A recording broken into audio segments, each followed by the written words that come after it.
पापा के पास कोई शर्ट और पैंट नहीं है क्या? जब से देख रहा हूँ यही 3-4 जोड़ी कपड़े लटकाए रहते हैं। कोचिंग से आकर पानी भी नहीं पिया, सीधा माँ को शिकायत सुनाने लगा। क्या हुआ, आज फिर किसी ने पापा पर कमेंट कर दिया क्या? छत से लाए कपड़ों को तह लगाते हुए माँ ने कहा। और नहीं तो क्या, पापा का नाम ही चेक शर्ट वाले अंकल रख दिया है सबने, और ना जाने क्या क्या कहते रहते हैं। वो एकदम से रुआसा हो गया, मानो अभी रो देगा। किसी के बोलने से क्या होता है, बच्चे तो ऐसे ही लड़ते हैं। तू खुद मनीष के पापा को किस नाम से बुलाता है, याद है तुझे? वो समझ गया कि माँ पापा की ही साइड लेंगी, इसलिए चुपचाप अपने कमरे में चला गया। पापा तक हर बात पहुंच जाती थी। उनका जानना जरूरी भी था कि उनका बेटा उनके बारे में क्या सोचता है। वो हर बात सुनते और बस मुस्कुरा कर रह जाते। इंसान अगर समझदार है तो वो कभी भी छोटी छोटी बातों पर प्रतिक्रिया नहीं देता। सारे दिन का थका हुआ होता है, चाहता है कि अब घर में कुछ ऐसा ना हो जो थकान इतनी बढ़ जाए कि फिर उतरे ही ना। ऐसा भी नहीं है कि उन्हें फर्क नहीं पड़ता, पड़ता भी है, मगर वो बताते नहीं। इसी फर्क के कारण उन्हें ऐसा कुछ सुनने पर घंटे भर बाद नींद आती है। एक करवट लेटे वो सोचते रहते हैं कि आखिर बच्चों के लिए क्या ऐसा करे कि वे उनसे खुश रह सके, उन पर गर्व कर सके। हर तीसरे दिन माँ के पास पापा की कोई ना कोई शिकायत पहुंच जाया करती थी। पापा ऐसा क्यों करते हैं, पापा के पास पुराना स्कूटर क्यों है, नई गाड़ी या बाइक क्यों नहीं, पापा ने ये नहीं दिलाया, पापा कहीं अच्छी जगह घूमने क्यों नहीं ले गए, पापा बाकी दोस्तों के पापा लोगों की तरह अमीर क्यों नहीं। ऐसी ही शिकायतों के साथ हर साल की तरह ये साल भी बीत गया। बेटे का इस साल इंटर था। रिजल्ट आया तो मरमर कर किसी तरह पास हुआ था। मैट्रिक में जिस लड़के के 82% थे, वो इंटर में 53 पर ही पहुंच गया। शाम को पापा आए तो घर में मैयत का सन्नाटा पसरा था। बेटे साहब अपने कमरे में दुबके पड़े थे। कहाँ हैं? बैग टेबल पर रखते ही पापा ने पहला सवाल यही किया। शायद ऑफिस में ही रिजल्ट देख लिया था।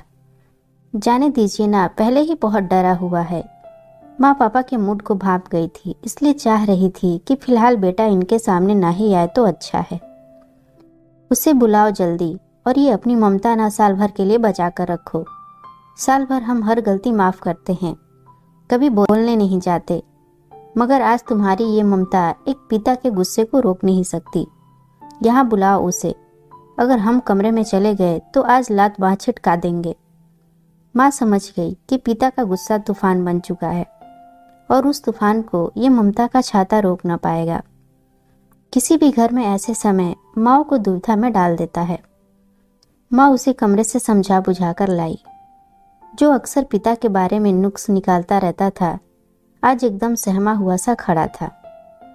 पापा ने उसे एक बार ऊपर से नीचे तक देखा। तो फिर बताओ कि इतने कम नंबर किस वजह से आए तुम्हारे? क्या इसका कारण ये है कि हमारे पास सिर्फ 4 जोड़ी कपड़े ही हैं जो हमने सालों पहले सिलवाए थे, या फिर हमारी पुरानी स्कूटर के कारण तुम नंबर ना ला पाए, या फिर हम अमीर नहीं हैं तुम्हारे दोस्त के पापा लोग की तरह, इस वजह से तुम्हारे नंबर काट लिए गए। पापा के इन तानों को सुनकर बेटे ने एक बार माँ की तरफ देखा और फिर से सिर झुका लिया। उसे महसूस हो गया कि ये बातें तो मैं मम्मी से अकेले में कही थी, तो पापा जी तक मम्मी के अलावा कोई नहीं पहुंचा सकता। मन में कोई वहम हो तो चलो तुमको कल ही ले चलते हैं अपने गांव, और वहां मिलवाते हैं अपने पुराने साथियों से। वे सब तुम्हें बताएंगे कि हम क्या चीज थे। महीने का कैलेंडर बाद में बदलता था, मगर हम अपने जूते और कपड़े पहले बदल लेते थे। पूरे जिले भर में इकलौती राजदूत बाइक थी हमारे पास। उसकी आवाज से ही कोई कह देता था कि भूरे भैया होंगे। और एक हमारे पिताजी थे, वहीं 2 जोड़ी धोती और 2 चलानी गंजी लटकाए रहते थे। तुम लोगों जितना दिमाग नहीं चढ़ा था हमारा, लेकिन फिर भी सोच लेते थे कभी कभी कि आखिर पैसा रख कर करेंगे क्या जब तन पर एक ठो अच्छा कपड़ा नहीं है। बेटे का सिर अभी भी झुका था। शायद वो समझ ही नहीं पा रहा था कि पापा ये सब मुझे क्यों बता रहे हैं।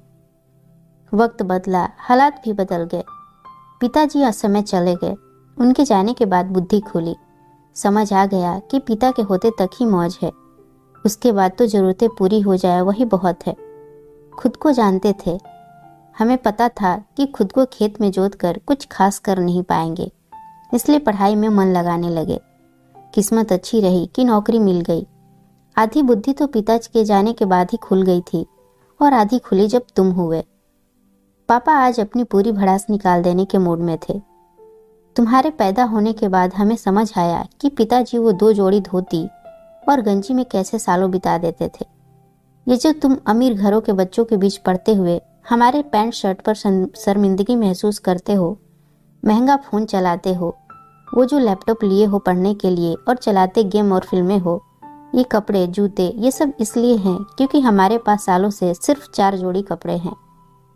हम ऐश कर पाए क्योंकि हमारे पिता के पास केवल 2 जोड़ी कपड़े थे। ऐसा थोड़े ना है कि हमारा मन नहीं करता बन ठन के रहने का, अच्छा पहनने का, अच्छा खाने का, लेकिन हम मन मारते हैं सिर्फ इसलिए कि तुम्हारे मन का हो सके। और बदले में क्या चाहते हैं तो बस यही कि तुम पढ़ाई में अच्छा करो। पापा मैं वो, इससे ज़्यादा वो कुछ बोल नहीं पाया। हाँ बताओ क्या वो? अरे अब तो वो जमाना भी नहीं रहा कि तुमको सिर्फ पढ़ने के लिए कहें। बताओ हमको कि पढ़ाई से ध्यान हटाकर तुम कौन से खेल या कला में आगे बढ़े हो। बताओ कि हमारी मेहनत की कमाई, हमारे त्याग और हम जो अपने ही बच्चे से बेइज्जती सहते हैं, उसके बदले क्या मिला हमको? बेटे के पास इसका कोई जवाब नहीं था। वो कैसे कहता कि उसका सारा ध्यान तो खुद और अपने साथ के बच्चों के बीच का फर्क नापने में गया है। तुम पढ़ाई में अच्छे हो ये हम जानते हैं, ना होते तो हम कुछ कहते ही नहीं। तुम अच्छा कर सकते हो, लेकिन दिक्कत पता क्या है? तुम ना अभी से हैसियत नापने लगे हो। इतना क्रिकेट देखते हो और खेलते हो, कभी ये नहीं सीखे कि पहले ही ओवर में 25-30 रन बना देने वाला बड़ा खिलाड़ी नहीं होता। बड़ा खिलाड़ी वो है जो अंत तक मैदान में खड़ा रहता है और जिसका कुल स्कोर उसकी टीम को जिताता है। बेटा शुरुआत कोई नहीं देखता, यहाँ सबको अंजाम से मतलब है। अभी से हैसियत देखोगे तो कुछ हाथ नहीं आएगा। अभी तो वक्त है खुद की हैसियत बनाने का। ध्यान दो वरना कुछ भी हासिल नहीं कर पाओगे। बेटा अभी भी सिर झुकाए वहां पर खड़ा था। अब जाओ, इतना ही कहने को बुलाए थे। अभी समझ आ जाए तो अच्छा है, वरना बाद में सिवाय पछताने के कुछ कर नहीं पाओगे। माँ कुछ नहीं बोली, बस पापा को देखती रही। अगले दिन पापा ऑफिस से आए तो बेटा सिर झुकाए सामने खड़ा था। पापा ने बैग टेबल पर रखा और अपने थके शरीर को सोफे पर पटक दिया। पापा एडमिशन करा ली मैंने। अच्छी बात है। कौन से सब्जेक्ट लिए हो? वही साइंस ही। इंटर में देख ही लिए हो कि साइंस नहीं हो पाएगा तो कुछ और देख लेते। फिर से इंटर में ही एडमिशन लिया है। 1 साल तो बर्बाद जाएगा, मगर इस बार अच्छे नंबर आएंगे। पूरी मेहनत करूंगा, बेटे ने डरते हुए कहा। पापा मुस्कुराए।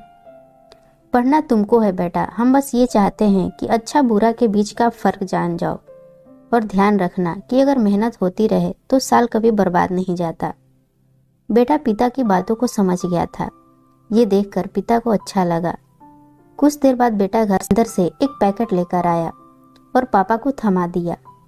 पापा ने पैकेट देखते हुए पूछा, ये क्या है? इतना कहते हुए उन्होंने पैकेट भी खोल दिया। शर्ट है पापा, अपनी पॉकेट मनी से लाया हूँ। समझ आ गया है कि आप मेरे लिए खुद की ज़रूरतों पर खर्च करने से भी डरते हैं, लेकिन मैं तो अपने खर्च में कटौती करके आपके लिए कुछ ला सकता हूँ ना। पापा बेटे को देखते रहे। उनका मन हुआ कि उठकर गले लगा ले उसे, मगर इतना खुले नहीं थे ना उससे। और माँ के लिए पीछे खड़ी माँ ने खुद के आंसू को रोकते हुए कहा, वो पापा ले आएंगे ना। इस बात पर सबके चेहरे पर हंसी आ गई। बेटा आगे क्या करेगा ये तो पता नहीं, लेकिन अब ये पापा की इज्जत जरूर करेगा, ये पक्का है।